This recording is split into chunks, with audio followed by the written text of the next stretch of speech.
Nala était enceinte depuis 2 ans. Elle était la femme d'un fermier, jeune et fort. Au début, sa grossesse semblait comme toutes les autres.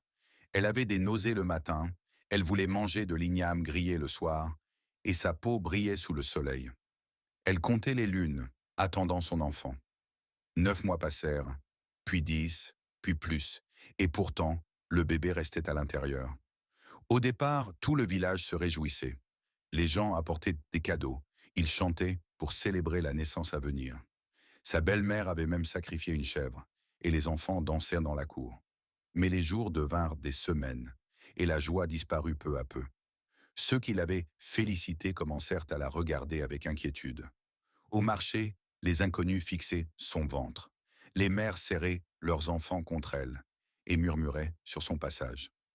Les saisons changèrent. Quand la pluie revint, Nala peinait à se baisser pour planter les ignames. Elle essayait, mais ses forces la quittaient très vite. Au moment des récoltes, elle ne pouvait qu'observer, honteuse de ne pas aider. Le soir, quand les autres femmes portaient leur bébé sur le dos, Nala portait toujours le sien à l'intérieur d'elle, le cœur plein d'envie et de tristesse. Parfois, elle croyait que l'enfant était parti, car plusieurs jours passaient sans qu'il bouge. Puis soudain, il donnait un coup fort, comme pour lui rappeler qu'il était encore là. Alors elle reprenait espoir. Elle se disait, cet enfant attend juste son moment. Le soir, elle allait puiser de l'eau avec les autres femmes au fleuve. Elle riait et bavardait, mais leur voix se taisait quand elle la regardait.